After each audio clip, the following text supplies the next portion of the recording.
Hello and welcome everyone. Today I am so delighted to be joined by the lovely Jess X Goh, who is the sole founder of Life in Confidence. She is a trauma coach in childhood abuse, galactic healer and regenerative detox specialist, a regular speaker at Mind Body Spirit Festival, love that by the way, and is featured in numerous wellness and spiritual podcasts and blogs. What gets her out of bed is empowering burnt out and heart-centered professionals all over the world to make peace with their past and heal their relationships from their family dynamics in order to let go of any resentment and rage to thrive in their personal power. Thank you so much for joining me today, Jess. How are you doing? Thank you for having me, Tanya, and I'm doing really well. Great. So let's get into it. I would love to start by asking you, where did your inspiration come from to set up Life in Confidence and to help professionals to overcome the impacts of dysfunctional family dynamics and childhood trauma? This is a really common question that I get asked quite a bit, and especially from my clients as well. Like, what made me got into this type of work? Because it's not for everyone, and it's quite heavy stuff to hold space for and to deal with. And for me, it's all from my personal experiences of overcoming the impacts of childhood trauma. I was raised um, with parents who are from Malaysia, an Asian cultural background, and I was born and brought up in Sydney, Australia. So I'm first generational Australian, and there's a real big clash between me and my parents because of the identity shift between us, and their values and my values are completely different, especially being raised in a Western country. And there was a lot of dysfunctionality going on in terms of their behaviors because they've never been exposed to self-development, spirituality, or mainstream therapy at all. So when you're born into a family dynamic where there is generational trauma and unhealed childhood trauma that they both carry, they project that between themselves and onto their children. And what this creates is domestic violence, sexual abuse, humiliation, emotional blackmail. And these were the things that I've experienced being brought up in this household. And as a teenager, I just couldn't feel the joy in my own heart. I felt so blocked and numbed out. And I didn't really understand what is the point of living this life until I discovered self-development at the age of 26 and moved out of home and started to work on myself.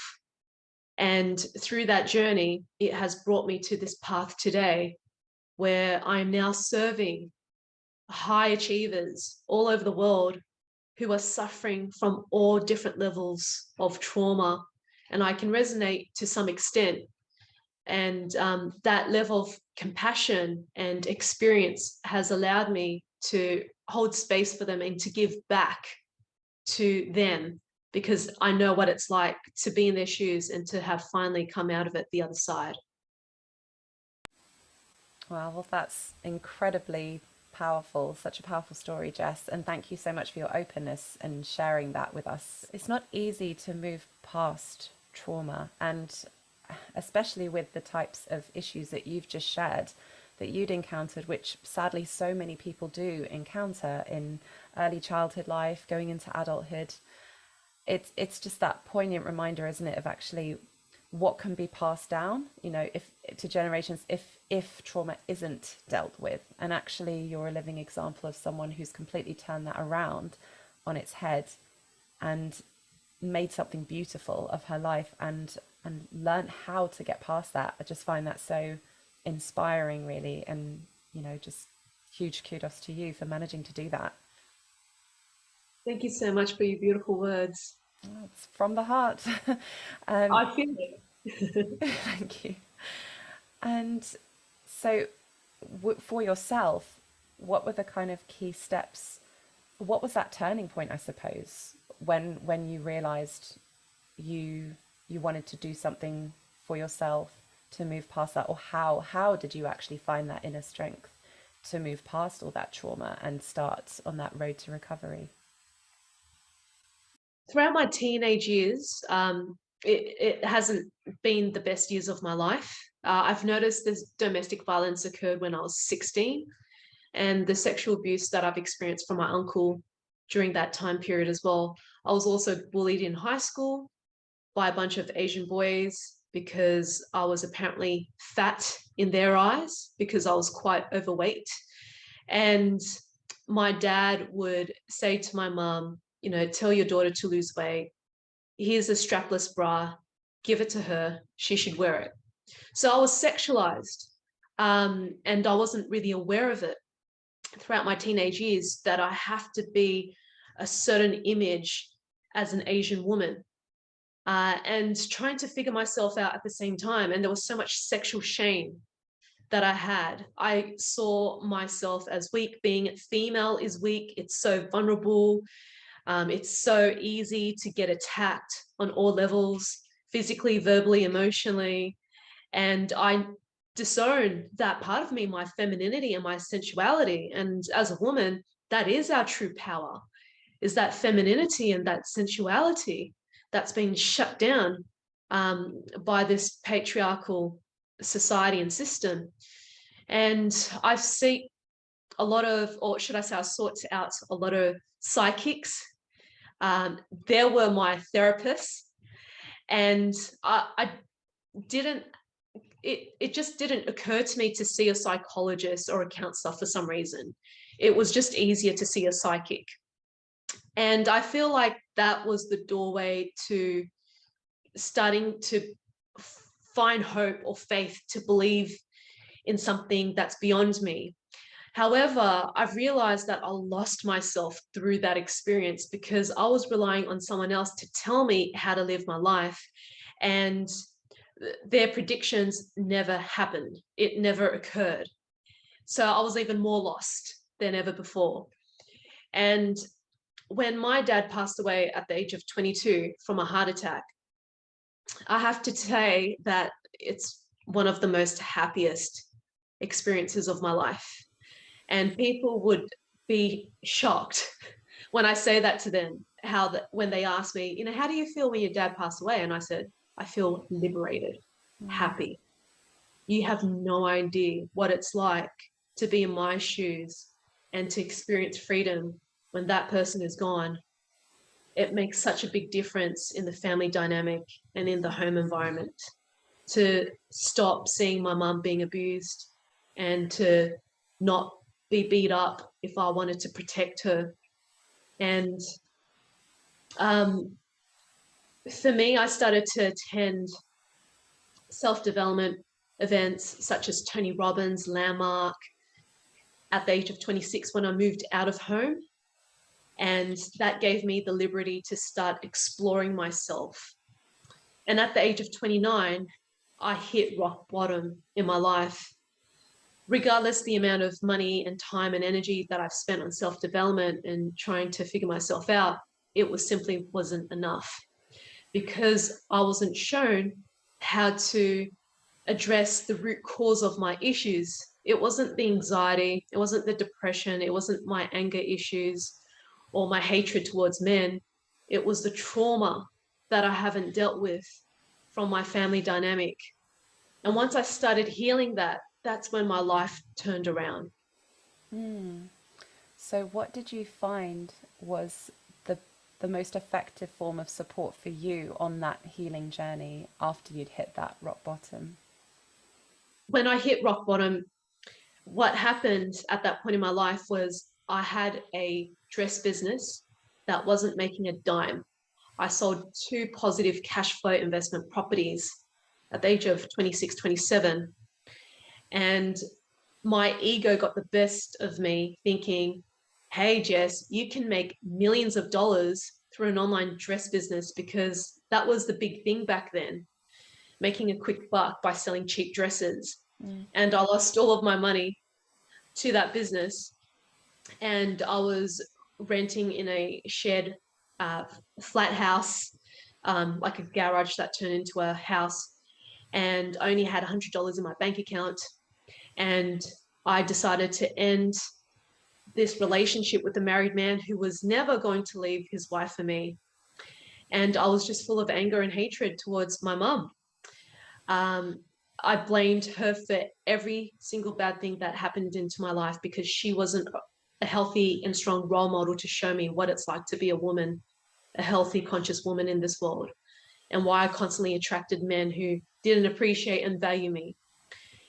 And when I sought out my last session with my relationship coach, she said to me, Jess, you did this to yourself.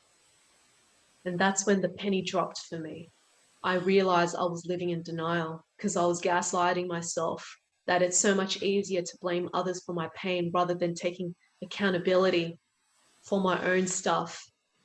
And that's when I've realized this is how I can change my life, is by taking 100% responsibility for my own suffering and the way I've created my life, and digging myself into a bigger hole when I can start to climb out of it.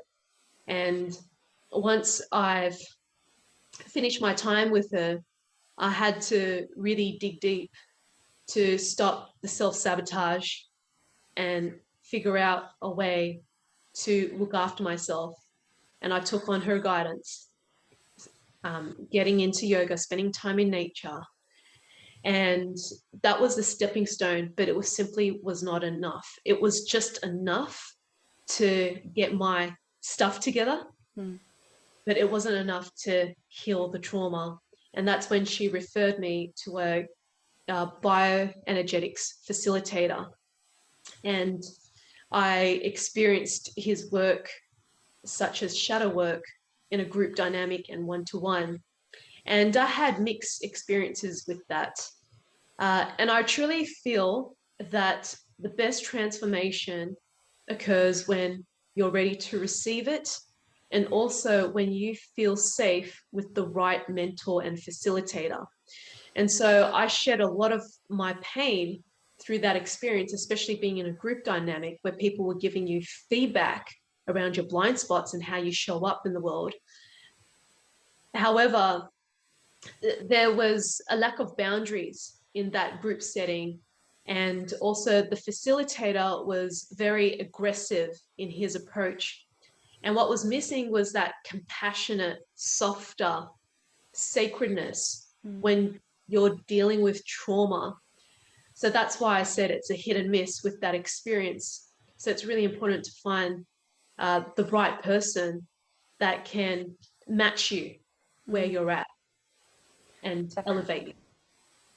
For sure. So much of this comes down to feeling that chemistry, right? With the right kind of facilitator, coach, practitioner, in whatever form of therapeutic means or energetic healing, whatever works for you. It's so important to have that connection and trust, right? You know, that you're feeling that they get you. 100%. Yeah. Well, I'm so pleased that you did move toward that road of recovery for yourself and work out what worked for you. And no doubt about it, it's a long journey and there's no timeline. Depending on the individual, it takes the time that it takes, right? So I know a big part of what you do is supporting professionals. And you mentioned early on in our conversation about burnout as well, and supporting people through that. So not just that the family dynamic, potential trauma or abuse, but you know, people who are feeling burnt out in their lives for various reasons. And now burnout has been referred to as an occupational phenomenon by the World Health Organization, and that they refer to burnout as a condition that results from chronic workplace stress that has not been successfully managed. Additionally, according to Mind, the mental health charity, 1 in 6 people report experiencing a common mental health problem such as stress, anxiety, and depression in any given week. So what would you say in your experience and through all the work that you do to support professionals? What would you say is a first practical step for someone who is concerned that they may be experiencing burnout, stress, anxiety, or depression? Definitely rest. Listen to your body and nurture yourself. Honor your needs. That's the first step for you to move forward from burnout. Rest is best, right? That's what my colleague Valerie always says. Love that. Yeah. And it's so easy to say. I appreciate that. It's very difficult for some people to do that, to actually give themselves the permission. For me, I always think, what's the alternative? You know, if you're feeling in a really burnout place, a question that you can ask yourself is, what is the alternative to me not stopping, giving myself rest, or doing something that, as you just said, Jess, honors my needs? You know, like, what does that alternative look like? Just keep doing what I'm doing, feeling more tired, more burnt out, more stressed, and getting to a place where my body will inevitably reach its limit, and then I will feel in more of a crisis mode. You know, when you sort of picture and visualize that, that can be a helpful impetus to encourage people to just take even 10 minutes just to step away from things and recalibrate. Do you have anything like that as a kind of a tool or a technique? It's not easy to break this cycle. This is where mentorship and guidance is very much needed, because people are so conditioned and used to this cycle and aren't aware of it. So I feel the best step moving forward is seek the right mentor, so you could be supported and guided to break this cycle. It's really hard to break it on your own unless you have a high level of consciousness and awareness, and perhaps you've tried all sorts of therapies and self-development techniques for a long time for you to have the awareness and break the cycle through different techniques. I don't like to state a specific technique because I feel that every single person is different in the way they operate. Of course. I would say the best thing moving forward is seek out help with the right mentor who can help you break that cycle. Absolutely. I fully advocate that as well, because, you know, we're actually not designed as human beings to cope with everything just alone and by ourselves. We do need each other. We do need to lean on other people. So finding what that support looks like for you is a journey, isn't it? And just taking that one step towards that, you know, whether it's asking someone for help or looking into a bit of research. No, that's absolutely true. And as a mentor yourself, could you share a couple of examples of clients you've worked with in the past and how you've helped them, as you say, feel into the depths of worthiness, which I think is beautiful, by the way, and how you've helped them recover from trauma? Yes, definitely. There's two that comes into mind. One in the UK and one in Australia. I'll start with the one in the UK. So she's from South Africa, and she's a working professional, an office manager in the UK. And she is burnt out, not so much through work, but through her personal life. And she's burnt out through her personal life because there's this wounded part of her. I call this the wounded inner child, that is seeking attention from men through sex. And that is an addiction. And the reason for this is because she was sexualized by her father at a very young age, if not as a baby. Sexualized, possibly sexual abuse involved in that. And that was her programming. Her programming is not to have a healthy, bounded relationship with men. It's to seek sex from men, because that's how she was treated. And so she feels burnt out by that because she doesn't feel loved. She's trying to look for validation through men. And that's where she came to see me for help to break this vicious cycle, this addictive behavior. And I was able to allow her to see that this is coming from her childhood experiences with her father, being emotionally abandoned and neglected by him and experiencing that rejection. He would put her on a pedestal and then he would reject her and criticize her, you know, don't get pregnant, don't have a boyfriend, don't do this, but he would sexualize her. So that's one form of burnt out, is through personal relationships, intimacy, and sex. So that's what she experienced. Then I had another client in Australia, in a different state and city to me. I'm in Bondi Beach, and he's in Adelaide, and he's a high-level achiever. He's a millionaire, and he's burnt out through work. So with him, he would find ways to make a lot of sales as a consultant to hit targets, and that gives him a form of validation. And what we discovered was that this created a false sense of identity. This is not his true nature. And the reason for this is that he was criticized by both of his parents that he needed to achieve, that who he was just not enough. And so he had to find ways to validate himself through achievements and goal settings and accumulating investment properties and generating passive income and hitting sale targets. And his boss didn't appreciate him. And I asked him, who does he remind you of, mother or father? And so these experiences always come back to the unresolved patterns of our family dynamics. Once we start breaking the patterns, we can start changing our life and breaking that cycle so we can feel safe and reconnecting to ourselves again, because that's what these coping mechanisms, these addictive behaviors, and being a workaholic are, is that we don't feel safe to be in our true nature. We're running away from ourselves. That makes a lot of sense, and it actually moves on really nicely to the next question that I had for you around that idea of being comfortable in your own company. I didn't know if there was anything else you wanted to add before I do, in terms of specific ways that you helped them get through that trauma, or like uncover that. I mean, I imagine it's quite bespoke per client, but if there was anything in particular you wanted to share. I would say highlighting and pinpointing the root cause. And the next step is processing that trauma, because that trauma is the driver for them to be burnt out, whether it's professionally or personally.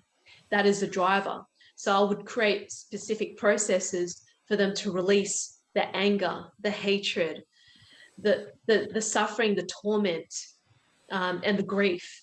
And underlying all that is shame, that unworthiness, that we're not enough. If you think about it as well, we spend 24/7 of our time with ourselves, right? And we can, if we're going through difficulties, we can easily distract by planning, doing things, being around other people. And of course, it's important to get positive energy from a support network, people in your life where you can tap into that. But also, it's so important to be comfortable in your own skin and to be settled, and like you said, feel worthy and value yourself. So in preparation for this interview, I came across another very inspirational woman called Amy Morin. Not sure if you've heard of her. No. So she's an American psychotherapist, mental strength trainer, and international best-selling author. So in brief, her mother passed away when she was 23, and then when she was 26, her husband passed away. So for her, losing the two most important people in her life made her interest in mental strength personal. And so she began studying people, trying to work out why some people felt stuck after they went through hard times and trauma, and why other people emerged from hardship feeling stronger than ever. And as she studied mental strength, she realized that mentally strong people didn't just have good habits, but they also avoided any unhealthy habits that could hold them back. So in 2013, during what she says is one of the lowest points of her life, Amy wrote a letter to herself about all the things mentally strong people don't do. So when she was done, she had this list of 13 things that could rob her of mental strength if she let them. So she had that awareness as a constant there. And she said she found comfort in reading that letter. And so a few days later, she published it online in the hope someone else might find it helpful too. The letter was read by more than 50 million people. Wow. Yeah. And then within a matter of days, a literary agent called, and therein began her journey as a best-selling author. So pretty profound story. But interestingly, there was this article by Amy Morin that outlines 7 science-backed reasons that you should spend more time alone. And this can be very difficult to do when you've been through trauma, of course, and when you're dealing with very difficult feelings, because then that means you're sort of facing them. You know, when you're in your own company, when you've got that quiet around you, things can rise to the surface. But she talked about these benefits, which included how alone time can increase empathy, productivity, and also spark creative thoughts. It can help to build mental strength when not constantly distracted or surrounded by others, but it also gives you an opportunity to plan your life. So I thought those were really interesting perspectives. But for you, Jess, you yourself being another example of a strong, empowered woman who has been determined to not only thrive in the face of adversity, but also help others to do the same. In the work that you do, you're also very passionate about helping professionals to be comfortable in their own presence. And as we said earlier, it's not an easy thing to do at all when you've been through trauma. So in your experience, how do you work with others to achieve this, like being comfortable in their own presence? And how can we give ourselves permission to be in the stillness of our own presence? Yeah, that's a really great question. I really feel it's about dissolving layers of trauma, because our trauma creates our armoring and it keeps us in our comfort zone. And what trauma does, it also numbs our sense of worthiness to feel, not only to feel anger and grief and shame, but also to feel joy, expansion, and peace. And when we start to uncover these layers of trauma and dissolving it and see the nuggets of gold that's in the trauma, the lessons that we need to learn from every single experience, and see it as a blessing, not as a curse, then we start to become our own best friend and we start to see life differently. And this requires us to feel safe, to learn to let go of control and trust the surrender of life. Because if we don't give ourselves permission to trust not only life, but also ourselves, because life lives within us, you know, it's going to be a really tough uphill battle to really feel safe in your body and in your own essence. So I really believe it's about trust, really trusting what life has to give you, how you can see this as an opportunity to turn it around or as a gift for your own healing, and how you can truly trust yourself. Because when you can trust yourself, you can make better choices, you can select better thoughts in your life, and you would have a sharper level of discernment to choose who's the right people for you, whether it's friendships, relationships, mentors. And it really comes back to trust. Yeah, beautiful. Thank you for sharing that, Jess. So if you were to summarize, say, 3 key takeaways or nuggets of wisdom in sort of easy to digest steps to empower our listeners, what would that be? I would say the first one, it's a affirmation that I came across in a kinesiology session. Love affirmations. And I was going through a period of burnt out, funny enough. And the affirmation that I selected was an affirmation that I haven't come across before. And it says, I deserve everything by doing nothing. It's beautiful. I've And not I, heard that either. yeah, it's so beautiful. And for me, very profound, because it made me realize, you know, trying to do all of these things and being back into this wounded masculine energy of trying to achieve and go, go, go, go, go, it doesn't really serve me, because I'm not giving myself permission to receive. And being in that energy blocks you from receiving. It doesn't open up your heart space to receive the abundance that life has to offer. So that's definitely one of them. The second is to really hone into your intuition. And there are many of us where we look for the answers in our logical mind, trying to figure out. And this creates a vicious cycle of panic and fear and wanting to know what the future beholds for us. But what if we could just drop into our heart space from our head and just trust our intuition, allow our intuition to guide us and pull us where we need to go? We don't need to figure everything out now. That's the beauty of what life can really give us, is the unknown, and to feel safe in the unknown.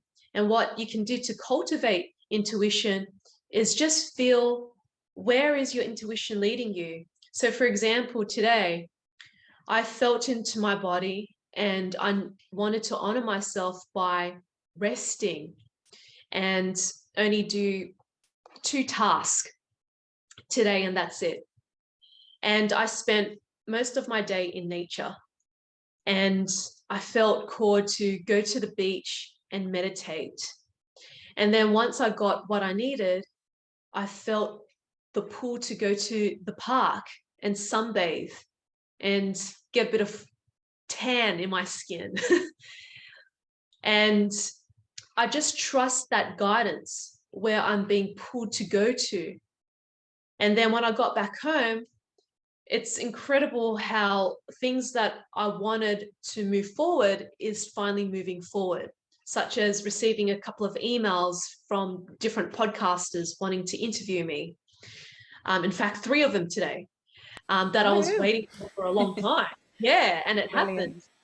Yeah, so that's the power of surrendering to our intuition and just not allowing the mind to figure everything out and controlling the outcome, but allowing our intuition to show us the way. And I feel that's such powerful and so magical. And the third thing is, oh gosh. I think there's something you once said to me that resonated, and I wonder if this is a key takeaway. You talked about honoring your needs so you can honor others, which I thought was very beautiful. Oh my goodness. Thank you for the reminder. That's what I wanted to share. That was a big one for me when we first spoke, so I thought I'd just put that out there. That's exactly what I wanted to share. I completely forgot about it. Definitely. It really comes back to boundaries. And this has been a really great lesson for me, is establishing healthy boundaries with ourselves. And it doesn't mean we have to be rigid about boundaries. Boundaries, we can be flexible, and it's about tuning within ourselves. You know, what is it that we need? You know, what sort of conversations or relationships or friendships are not serving us to the highest? Is it a conversation that we need to have, even though it's uncomfortable or confronting? Or is it a relationship that we need to let go of because it's holding ourselves back or it's bringing ourselves down? Or is it a boundary where you need to just spend more time resting and looking after yourself and just trusting that life will take care of you?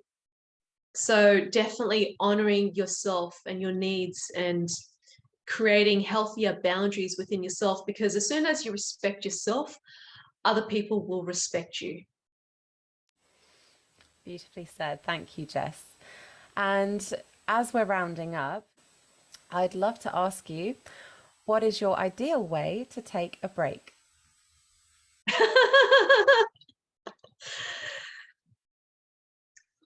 I would say spending time with myself without any distractions, without any person, just being with myself. And that could simply just be listening to high vibrational music and affirmations. It could be meditating on the beach. It could just be watching the oceans on the cliff and hugging a tree. Or it could simply just be shopping fresh produce from the farmers markets and cooking up a delicious plant-based meal for myself. And that could just be as therapeutic as it is just being out in nature, feeding the body, the mind, and the soul. Wonderful. And it sounds like you're in an idyllic location to support your mental health as well. Definitely. That's why I chose to be here. Yeah, don't blame you. It's been so lovely to speak to you today, Jess. How can people stay in touch with you if anyone wants to contact you for more information or any particular programs you're running at the moment? What would you like to share? Thank you so much, Tanya. Uh, People can reach out to me on my website, which is www.lifeinconfidence.com. So it's LIFE.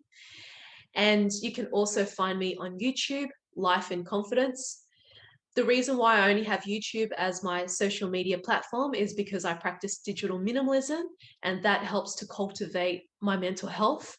So minimizing distractions on my phone, spending less time in the digital space and more time in nature, out in the real world. And you can find my incredible offerings on my website. Wonderful. Thank you so much for your time today, Jess. It's been a real honour and pleasure to spend time with you. And thank you for the work that you're doing. It's very much needed in this world, and I wish you every success moving forward. Thank you so much, Tanya. And I just wanted to share with the listeners, I feel it's really important to practice self-compassion more than ever before. Be kind to yourself. It's so easy to beat ourselves up for not being enough, for not doing enough, and instead just be compassionate towards yourself and towards others, and just see it from a lens of, you know, where you're at and where other people are at. It's the best that they can do, and it's enough. So be very kind and compassionate towards yourself. Thank you so much, Tanya, for having me as a guest speaker. I really appreciate you and your podcast because it's helping and empowering so many people in the world. Thank you so much for your beautiful work. Oh, thank you. I really appreciate your kind words then, Jess. Thank you so much. And a beautiful sentiment to finish up on with this interview today on the theme of self-compassion. So thank you for that too. Thank you.